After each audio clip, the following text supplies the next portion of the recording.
مجھ جیسی گنہگار کی زبان میں وہ طاقت ہی نہیں ہے کہ میں شہزادی کے فضائل بیان کروں گی کہ اس بیوی کی فضیلت کو بیان کرنے کے لیے لہجے کا توحید ہونا ضروری ہے، الفاظ قرآن کے ہوں اور زبان معصوم کی ہو، تب سمجھ میں آئے گا کہ اس بیوی کی فضیلت کیا ہے۔ کون فاطمہ زہرا کہ جس کی دہلیز افق طلوع شمس ولایت ہو، اسے فاطمہ زہرا کہا جاتا ہے۔ جس کے گھر کا دروازہ صحن توحید میں کھلتا ہے، اسے فاطمہ زہرا کہا جاتا ہے۔ کہ جس کی آغوش میں امامت کے ستارے سکونت پذیر رہتے ہیں، اسے فاطمہ زہرا کہا جاتا ہے۔ کون فاطمہ زہرا جو محمد مصطفیٰ جیسے نبی اور علی مرتضیٰ جیسے ولی کی بھی وجہ تعارف ہو، اسے فاطمہ زہرا کہا جاتا ہے۔ کون فاطمہ زہرا کہ جب کبھی مصلی عبادت پر محراب عبادت میں کھڑی ہو جاتی تھی تو فقط اس کے انداز عبادت پر 70,000 فرشتے درود پڑھتے رہے قیامت تک، اسے فاطمہ زہرا کہا جاتا ہے۔ کہ جس کے صحن میں آ کر جبرائیل و میکائیل جیسے نوری فرشتوں کی آنکھوں کی بینائی چھن جاتی ہے، اسے فاطمہ زہرا کہا جاتا ہے۔ کون فاطمہ زہرا کہ جو اگر کبھی اپنی پیشانی زمین پر رکھ دے تو اس کے نور سے زمین کی ساتوں تہیں منور ہو جاتی ہے، اسے فاطمہ زہرا کہا جاتا ہے۔ کون فاطمہ زہرا کہ جس کے سلمان محمدی جیسا افضل صحابی کہ جو ایمان کے 10ویں درجے پر فائز ہے، وہ اپنی ریش مبارک سے جس کی دہلیز صاف کیا کرتا ہے، اسے فاطمہ زہرا کہا جاتا ہے۔ دیکھیے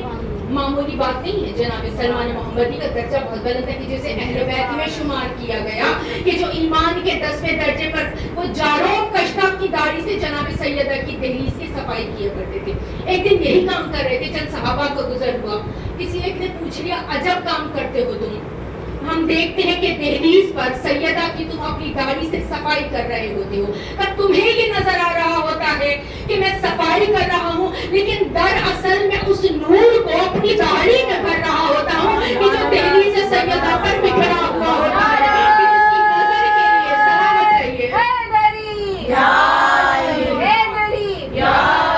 نعرہ بلندتر صلوات۔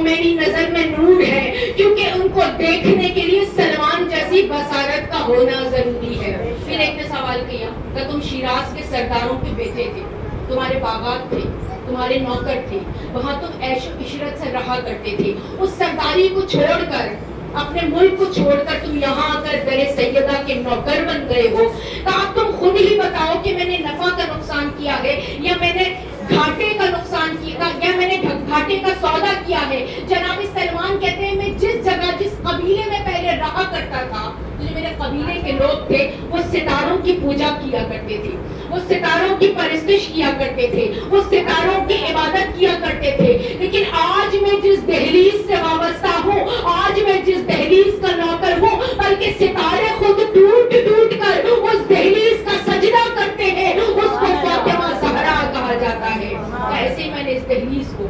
منتخب نہیں کیا ہے، بصارت چاہیے، جناب ابو ذر جیسی بصارت چاہیے، عظمت دہلیز جناب فاطمہ الزہرا کو سمجھنے کے لیے۔ نبوت کی کس طرح شریک کار رہی ہے جناب فاطمہ الزہرا۔ دیکھیے